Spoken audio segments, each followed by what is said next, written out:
The month of August is a busy month for the vegetable garden. There's so much on the to-do list, from harvesting the crops that you do have, to cleaning out any of the spent spring and summer crops, to planting new fall crops, which we're going to be talking about today, those cover crops, and of course continuing to weed your gardens and making sure that everything is looking good.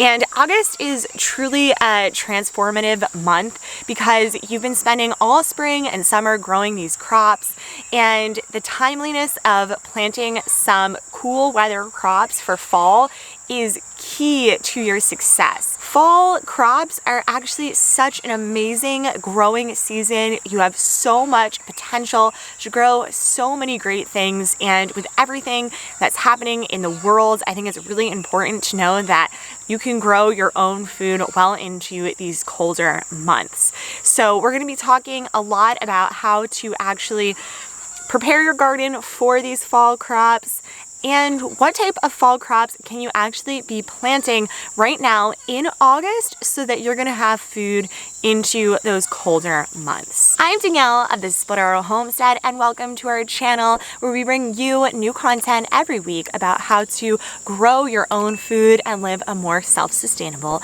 lifestyle. And today we're in the garden and we're talking about how you can extend the lifetime of your garden.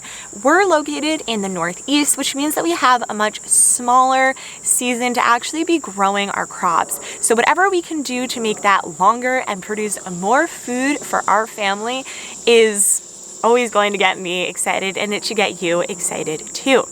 Now, it's really important as you start to think about what you can plant in August, you're kind of preparing for those colder, more hardier months. So you're going to need to choose plants and crops that are going to have that hardier type of growth pattern, thinking more like your leafy greens and anything that's going to be able to withstand the colder months. And that's what we're going to be talking about today. The first step of preparing your garden for August is actually choosing the plants that you're going to want to grow. Now, first off, you're really going to want to grow something that is semi-hardy to a hardy plant, something that can tolerate moderate to lower light, because you are going to have those shorter days, and something that might be able to still grow despite some frost that does come. Now, as we think about what types of plants this actually could be, you're thinking about the vegetables that have leafy greens, such as lettuce, spinach, collards, kale, and mustards. And then anything like radishes, turnips, beets, and carrots can all be started from seeds in August, as well as Chinese cabbage, broccoli, cauliflower, and Brussels sprouts can all be transplanted, meaning that you probably would either want to start these inside, or you can buy them from any of your big box stores and bring them home to transplant in your garden. And we actually have a video on how you can get some free plants from those big box stores, which I will include the link down below. It is such a good trick, so you're definitely going to want to check that out. Now, what we love about some of these fall plants that you're going to be planting in August is the fact that they most likely are going to be a little more resistant against insects, which as a gardener, you probably will love to hear. Although there will be still some types of bugs that you will want to watch out for, those being some insects such as cabbage worms and corn earworms, which might actually be worse in the late year than in the summer. So you're going to want to make sure that you're still vigilant on those insects. And one way that you can actually reduce the likelihood of these insects is by switching up where you're planting your crops. So if you had cabbage in one section, then try planting it in a different section. Same with any of the other items. And this should help with reducing the amount of insects that you do have in your garden.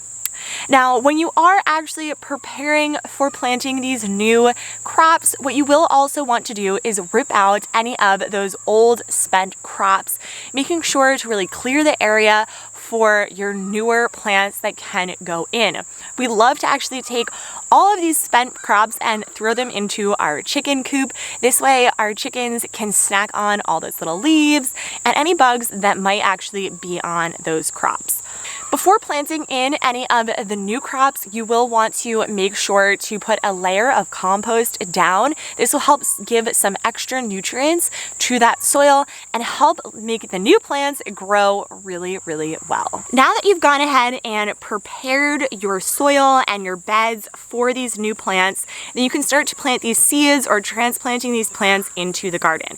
Because it's a much drier part of the year, this is August again, or anytime late July as well, the soil is going to usually probably be a lot drier. So make sure that when you are planting these seeds that you do it after a good rainstorm or after you've already watered all of your garden. This way they have that extra water to get started. And make sure that when you do plant your seeds, you're going a little bit deeper into the ground than you usually will. And this will help because of the extra coolness that's going to be there. It will help keep the seeds a lot warmer and the roots warmer, and they will still find your way out. Talking about finding your way out, we talked about mulching around your crops before, and it's definitely something that you're going to want to make sure to do for these fall crops as well.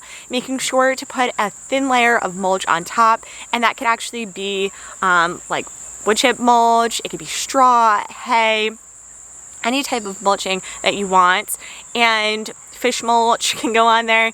But making sure that where you do put the seed, you do allow a little bit of an area for that plant to actually grow up through. This way they can actually come up and not have to fight too much for it. Now, when you think about the crops that are already in your garden, you want to make sure that you're still picking them every single day or every other day. If you do end up going on vacation, which a lot of people end up going on vacation in August, make sure that you have someone watching your house that is going to pick them.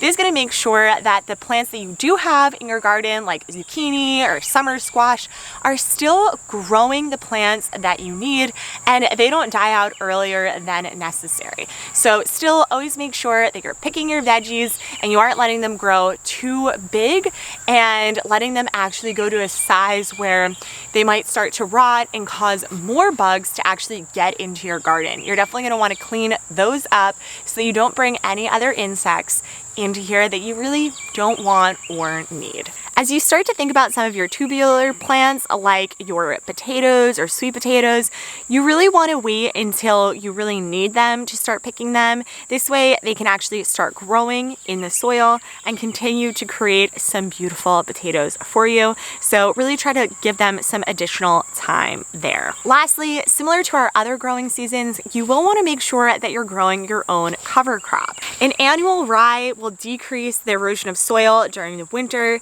It's going to shade out those weeds, add organic materials, and when it's incorporated in the soil in spring, improves the soil structure and adds valuable nutrients. Cover crops can be sown between rows of fall vegetables a month or less before expected harvest, and the cover crops will get a head start and not interfere with the vegetable plant growth. Timely planting is the key to a great fall crop. And by starting now in August, you're going to make sure that you're ready to go. And if you're watching this, then hopefully you are not too late or you can start planning for next year. And I hope that you guys enjoyed this video. We'll see you guys again next time. Bye.